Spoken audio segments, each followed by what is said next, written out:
सामाजिक समूह किसे कहते हैं? जब दो या दो से अधिक व्यक्ति एक दूसरे से मिलते हैं, एक दूसरे को प्रभावित करते हैं, तो क्या करते हैं? सामाजिक समूह का निर्माण करते हैं। समूहों के वर्गीकरण की बात की जाए तो समूह के वर्गीकरण जो है, सबसे पहला नंबर पर है सदस्यों की संख्या के आधार पर। यानी कि जिस समूह में सदस्यों की संख्या अधिक होगी वो क्या होगा? बड़ा समूह होगा। और जिन समूहों में सदस्यों की संख्या कम होंगी वहां पर छोटा समूह का निर्माण होगा। यानी कि सदस्यों की संख्या के आधार पर छोटा समूह, बड़ा समूह। फिर स्थायित्व के आधार पर कुछ समूह क्या होते हैं? स्थायित्व होते हैं। उनका जो स्थायीपन रहता है वो हमेशा के लिए रहता है, और कुछ समूह ज्यादा देर तक स्थायी नहीं रहते हैं। तो इसमें भी दो प्रकार के बने, एक तो स्थायी और दूसरा अस्थायी। हम की भावना के आधार पर अंतः समूह, बाह्य समूह, इसको आप अच्छे से समझ लीजिए। अंतः समूह को हम समूह कहते हैं और बाह्य समूह को वे समूह कहते हैं। ठीक है, तो सबसे पहले अंतः समूह की बात को समझ लीजिए। अंतः समूह वह है जिसमें हम की भावना पाई जाती है, सदस्यों के हितों की रक्षा होती है, सदस्य आपस में सुरक्षित महसूस करते हैं, एक दूसरे की भावनाओं का वो सम्मान करते हैं। ठीक है, और उनको सभी प्रकार से संरक्षण सुविधाएं जो भी है इनको अंतः समूह में महसूस होती है। यानी इनकी सभी प्रकार की रक्षा अंतः समूह में होती है। बाह्य समूह जिसे कि हम वे समूह कहते हैं, इसमें क्या होता है? इसमें सदस्यों के मन में इस समूह के प्रति घृणा, नफरत, द्वेष की भावना होती है। ठीक है, तो इसीलिए इस समूह को बाह्य समूह कहा जाता है। ठीक है ना। फिर उसके बाद आता है प्रक्रियात्मक आधार पर। अब देखिए, व्यक्तियों के आवश्यकताओं की पूर्ति के लिए भिन्न भिन्न प्रकार के समूह निर्मित हो जाते हैं। जैसे व्यक्ति की शैक्षणिक, व्यावसायिक, राजनैतिक, बौद्धिक, कलात्मक एवं मनोरंजनात्मक आवश्यकताओं की पूर्ति के इसी आधार पर बने समूहों के माध्यम से होती है। जैसे हम देखते भी हैं नगरों में यदि हम जाएं तो क्या है वहां पर? शैक्षणिक संस्थाएं हैं, क्लब हैं, मित्र मंडली, संगीत है ना, राजनीतिक दल, व्यावसायिक संघ, ये सब क्या है? ये सब हमको देखने को मिलते हैं। ठीक है, फिर गिलिन और गिलिन ने क्या कहा इसके बारे में?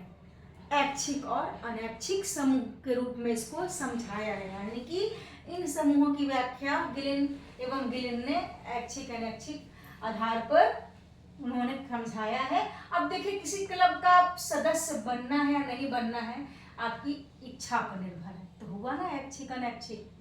ठीक है, व्यावसायिक संघ उसी प्रकार से सारी बातें आ जाती हैं, इसीलिए ऐच्छिक अनैच्छिक इसको संज्ञा दी गई है। आकांक्षा के आधार पर संदर्भ समूह। अब संदर्भ समूह के बारे में मर्टन ने बताया है कि संदर्भ समूह वह समूह होता है जिसके हम सदस्य तो नहीं होते लेकिन सदस्य बनने की अपने अंदर आकांक्षा रखते हैं। और इसके साथ ही मर्टन ने बताया है संदर्भ समूह वह है जिसमें व्यक्ति बाहर वाले समूह के जीवन शैली, रीति रिवाज, संस्कार को ग्रहण करने लगते हैं। ठीक है ना। तो यही है, माने कि हम दूसरे समूह के प्रति क्या है? आकांक्षा रखते हैं कि हम उसके रीति रिवाज, संस्कार जो भी है उसको अपना लें, और ये हमारे अंदर आकांक्षा रहती है, इसीलिए इसको संदर्भ समूह कहा जाता है। संदर्भ समूह बनता कैसे है? सापेक्षहीनता के कारण। सापेक्षहीनता के कारण व्यक्ति क्या करता है? व्यक्ति अपने खुद के समूहों के प्रति हीन भावना रखता है और बाह्य समूह के प्रति श्रेष्ठता की भावना रखता है। यानी कि बाह्य समूह को श्रेष्ठ समझता है और इस तरह से क्या होता है? अपने रीति रिवाज, संस्कारों से वह दूर चला जाता है और जो बाह्य समूह है उसकी जीवन शैली को अपनाने के लिए आतुर रहता है। लेकिन यहाँ पर एक बात और भी है कि केवल सापेक्षहीनता ही के कारण व्यक्ति ऐसा नहीं करता है। ठीक है ना। महत्वाकांक्षा के कारण भी, जिसके अंदर महत्वाकांक्षा है कि नहीं हमको उस समूह को जो भी अच्छी बातें हमको मतलब एक्सेप्ट करना है, उसी को अपनाना है, तो यहाँ पर महत्वाकांक्षा भी आएंगी और प्लस सापेक्षहीनता के कारण भी क्या होता है, संदर्भ समूह का जन्म होता है। ठीक है ना। फिर उसके बाद सामाजिक संबंधों के आधार पर, तो इसको समझाया है चार्ल्स कूले ने संबंधों की घनिष्ठता के आधार पर प्राथमिक समूहों की अवधारणा के बारे में उन्होंने उल्लेख किया है। आपको हम इसके बारे में भी समझाएंगे। तो यहाँ तक की बात क्लियर हो गई समूहों का वर्गीकरण। अब आगे बढ़ते हैं, प्राथमिक और द्वितीयक समूह, ये बहुत ही महत्वपूर्ण है, हर बार एग्जाम में किसी न किसी रूप में आता है। तो सबसे पहले प्राथमिक समूह की हम बात करेंगे। तो प्राथमिक समूह की विवेचना चार्ल्स कूले ने अपनी पुस्तक सोशल ऑर्गेनाइजेशन में 1909 में प्राथमिक समूह की अवधारणा को प्रस्तुत किया। और प्राथमिक समूह वह है जिसमें सदस्यों में आमने सामने की क्या है, आमने सामने के संबंध पाए जाते हैं, प्रगाढ़ता पाई जाती है, एकता अपनत्व की भावना पाई जाती है।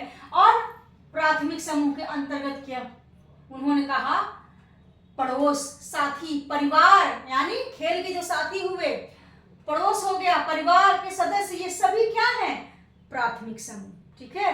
द्वितीयक समूह, विलिस्टिड ने कहा है वे सभी समूह द्वितीयक हैं जो कि प्राथमिक नहीं है। ठीक है ना। अब द्वितीयक समूह में क्या क्या आ जाएगा, सेना, राजनीतिक दल, बड़े व्यापारिक संगठन, ठीक है, कॉलेज, राष्ट्र इत्यादि।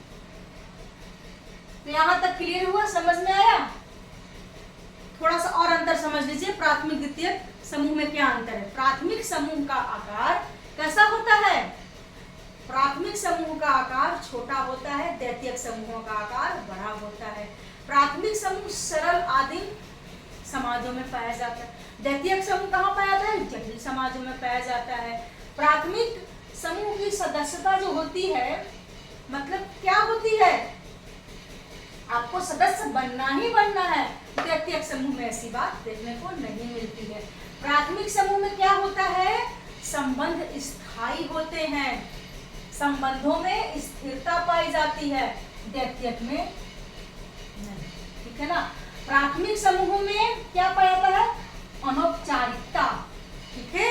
लेकिन द्वितीयक संबंध में क्या होता है, द्वितीयक समूहों की बात करें तो संबंध क्या होते हैं, औपचारिक होते हैं। ठीक है ना।